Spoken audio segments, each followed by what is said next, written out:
बनाओ फटाफट। कुछ नहीं है, मैंने देखो इंटरेस्ट सैलरी लिखा, बाकी तो सब कॉपी किया। एडजस्टमेंट ही है, एडजस्टमेट जो है ना प्लस माइनस वो सब कॉलम वाइज कॉपी किया। करने के पीछे कारण ये है कि हर एक एडजस्टमेंट अलग अलग साल में हो रहा है, तो आपको ईयर वाइज चेंज करना है प्रॉफिट में। Are you understanding? पहला 16-17 है, फिर 17-18 है, फिर 18-19 है और फिर 19-20। 4 साल का प्रॉफिट है आपका। इंडिविजुअल ईयर को प्रॉफिट्स को इफेक्ट करने वाली चीज उसी साल में दिखाई। ड्रॉ करिए,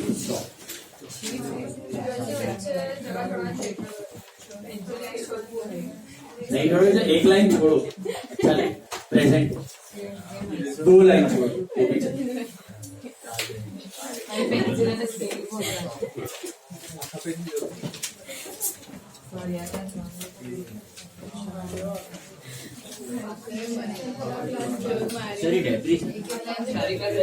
मशीन के बाद डेप्रीशिएशन।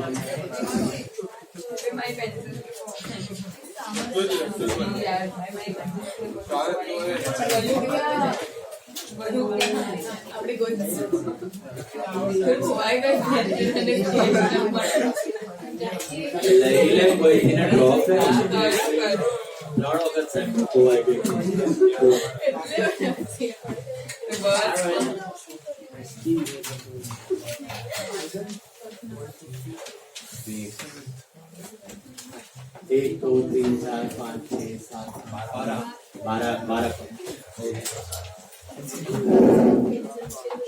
देखिए एक 2 लाइन छोड़ के अच्छे से लिखो, प्रेजेंट चकाचक। आज तक आया नहीं है एग्जाम में, ऐसा सब तो चांसेस आएगा। सीए में ऐसा ही होता है ना, जो नहीं पूछा है वही पूछता है।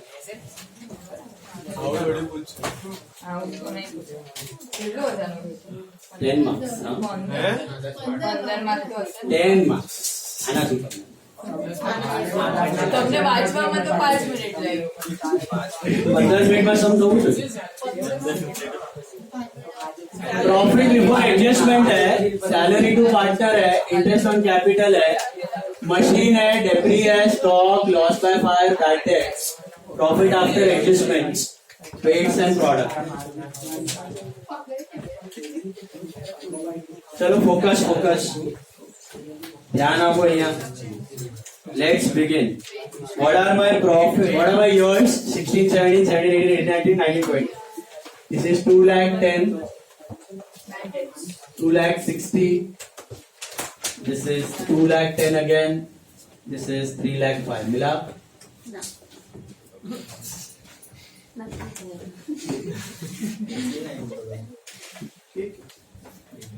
CU was entitled to a salary. Salary देखो अभी 2,000 per month, revised to 3,000 per month from 1st October 18. अपना ईयर एंडिंग क्या है? April to March, Jan to December.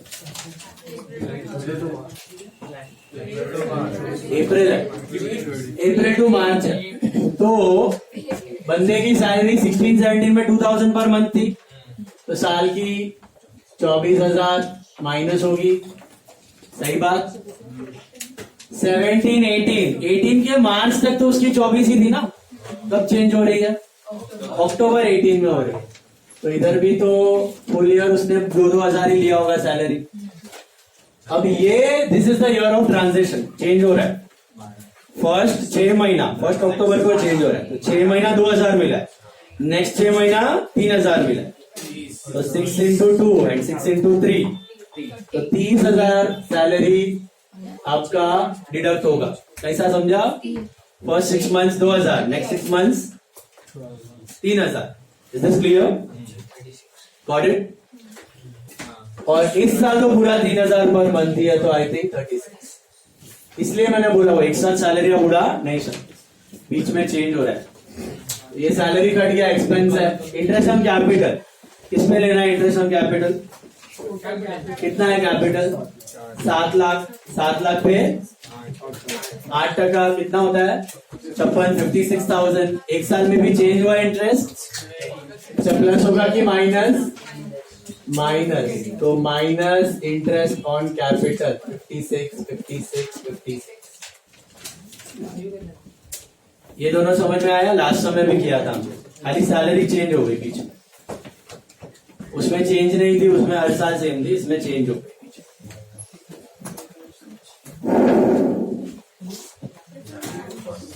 Okay, cool, समझा, ओके। देन मशीनरी कब खरीदा था? देखो, machinery was purchase on 1 October 18, wrongly charge to revenue. Machine खरीदा लेकिन रेवेन्यू में डाला, मतलब करेक्ट नहीं था। मशीन टू कैश आपने डाल दिया, expense to cash, cash to expense, rectified machine to expense. तो मशीन बढ़ेगा और एक्सपेंस घटेगा, एक्सपेंस घटेगा तो प्रॉफिट बढ़ेगा। कौन से साल में? 18-19, क्योंकि 1 October 18 में लोचा मारा, तो 18-19 का प्रॉफिट आपका 40,000 से तो बढ़ेगा ही बढ़ेगा, पक्का। 18-19 का profit will increase by 40, agree? क्यों? एक्सपेंस घटा तो प्रॉफिट बढ़ा, उस साल का रेक्टिफिकेशन था। अब गम्मत सुनो, इसमें डेप्री भी है, तो अभी तक वो मशीन था नहीं तो डेप्री मारा नहीं होगा, मशीन आया तो डेप्री भी बढ़ेगा, और डेप्री बढ़ेगा तो प्रॉफिट घटेगा। पहले साल कितने महीने का डेप्री?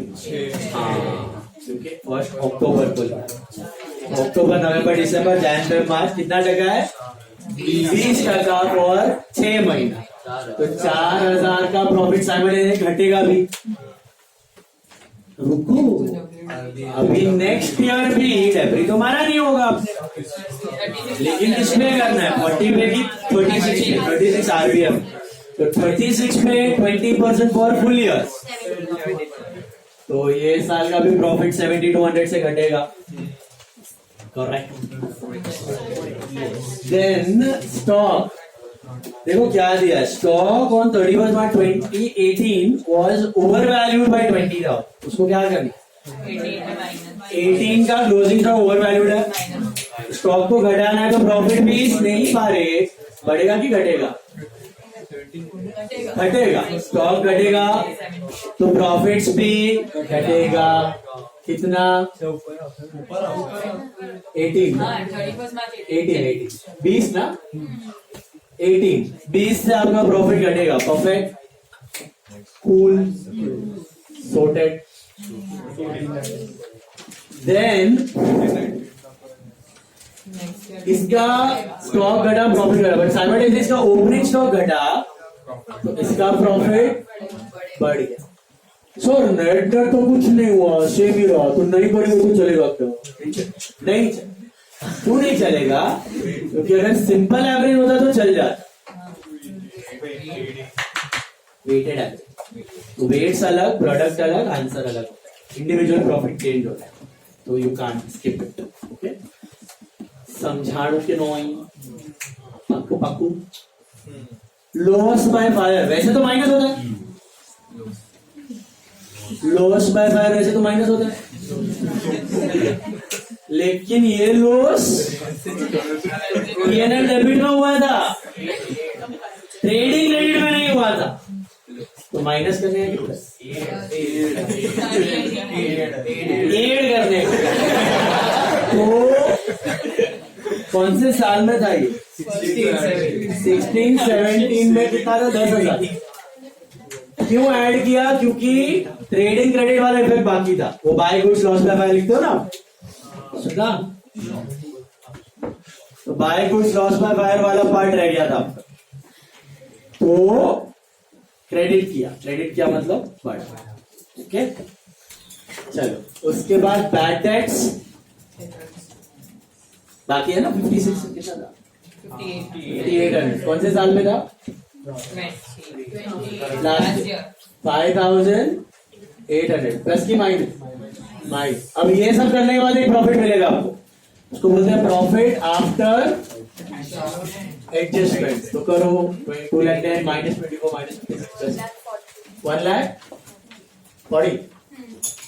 दूसरे में 1,1,5 1,60,000. 60. तीसरे में 1,80,000.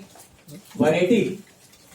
वाह, तो ये 2 लाख आना मजा, 2 लाख आ रहे, एक नंबर, मस्त प्रॉफिट आ रहा है.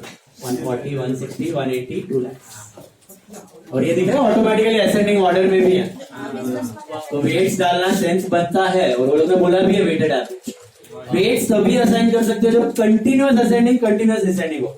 जैसे खरबचड़ा प्रॉफिट आएगा ऊपर नीचे, इसमें आप वेट्स असाइन नहीं कर सकते. ओके, लॉजिक क्लियर है. Increasing trend, so better answer of average. 1 2 3 4 product 1,40,000 into 1, 1,40,000, 160 into 2, 3,20,000, 180 into 3, 5,40,000, and 2 lakh into 4 is 13, 40, 16, 40, 16, 60, 7, 18 lakh आ रहे. मिला? What is your weighted average profit का formula? Is equal to total of product upon total of weights. Total of product upon total of weights. This is 1,80,000. समझा कि no? Total of product upon total of weights. That's 1,80,000. That's your average. अगर मैं simple average लेता ना boss, तो मेरा है ना सिंपल एवरेज 170 आता. 170 ये 4 का टोटल अपॉन 4 करके देखो. सिंपल एवरेज 170 आता. लेकिन वेटेड एवरेज कितना है? It is skewed to the higher side. समझ रहे हो आपको? मतलब अगर कोई बिजनेस कंटिन्यूअस प्रॉफिट्स में है तो चांसेस है कि वो थोड़ा अच्छा ही कमाएगा. तो हायर साइड का आंसर आएगा. It's better than normal average. Is it clear? Weighted average will give always a better answer. अगर ये डिसेंडिंग ट्रेंड होता ना तो नॉर्मल एवरेज से नीचे का फिगर आता. और वही होता है क्योंकि कम कर रहा है प्रॉफिट तो कम ही होने वाले का. डिसेंडिंग ट्रेंड है तो और कम होने का चांस आता है. असेंडिंग है तो और बढ़ने का चांस है. ऐसा. अभी गुडविल क्या है? 3 into 1,80,000. So I think that is 5,40,000. And अपने को करना है क्या? बस वही क्या पूछा? कैलकुलेट गुडविल ही पूछा है. एंट्री पूछा है. जर्नल एंट्री पर वो कैश में ला रहा है गुडविल. तो क्या एंट्री होती थी एडमिशन ऑफ पार्टनर में गुडविल की? याद है आपको?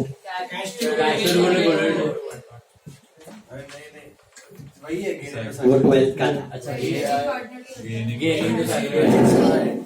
पहले होता था कैश टू कैपिटल. वो कैपिटल को गुडविल साथ में लाता था. फिर होता था गेनिंग टू सैक्रिफाइस. तो गुडविल इज 5,40,000. उसमें एजीज शेयर ये पूरा लाएगा. 5,40,000 शेयर लाएगा. शेयर कितना है दिया है? तो कितना होता है? 1,35,000. 1,35,000 मिला. इसको कौन से रेशियो में डिवाइड करते हो? 2 तरीके हैं. 135 को डायरेक्टली एसआर में करो या तो फिर ओआर माइनस एनआर करके करो. वही बात है बट एंट्री 2 करनी पड़ेगी. कैपिटल भी दिया है. पहले मेरे को एसआर ढूंढ लो ना. वो शॉर्टकट मारो सीधा ओआर माइनस एनआर करो. एसआर मिल जाएगा. सन formula SR is OR minus NR. तो एयू और नहीं सीयू और एयू का आएगा सैक्रिफाइस है ना. सीयू का गया था 5/8 था. माइनस कितना है? 2/6. ओके. सो 8 5 minus 4 1/8 and इसका 3/8 minus 2/4. 1/4. This is 3 minus 2/4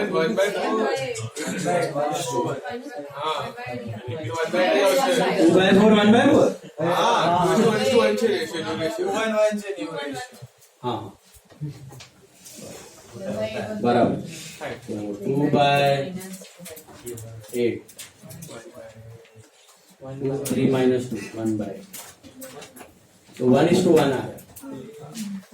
ये मैंने 12th वाला किया है, बाकी आपको OR माइनस NR करना है वैसे भी कर सकते हो। पिछले समय हमने वो किया था। उधर लेकिन किससे मल्टीप्लाई करोगे, शेयर से मत करना, टोटल। OR माइनस NR कर रहे हो तो टोटल गुडविल, और सीधा शॉर्टकट मार रहे हो तो फिर 1:1 में शेयर। तो आई थिंक 62,500 62,500। और कैपिटल कितना लाया बंदा, 67,500।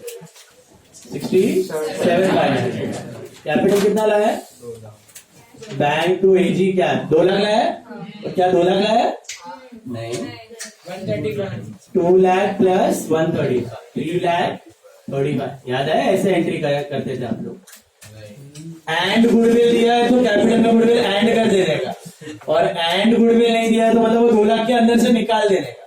2 ही पॉसिबिलिटीज थी एडमिशन में। एंड गुडविल दिया है तो अलग से ऐड, और एंड गुडविल नहीं दिया तो उसी के अंदर पड़ा हुआ है। तो 3,35,000, this is capital and goodwill brought in cash. और फिर क्या करोगे, किसका घटाओगे किसका बढ़ाओगे, AG to CU to A कितना आएगा, this is 135, 67,500, 67,500। This is share और गुडविल एडजस्टेड। ओके, समझा कि नहीं, पक्का।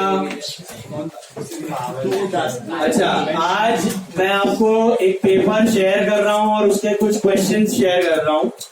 घर पे आपको प्रैक्टिस करके आना है, कल क्लास में वो डिस्कस करेंगे और आगे बढ़ेंगे। ज्यादा नहीं दूंगा, 2 से 3 प्रॉब्लम होंगे, होने ही वाला है बहुत। वो होने ही वाला है, पूरा हफ्ता भर होने वाला है टेस्ट पढ़ने का। Sorry, okay. 2 से 3 प्रॉब्लम। थियोरी आज मैं स्टार्ट नहीं किया है, नेक्स्ट लेक्चर से I am going to start theory कल से। बाय।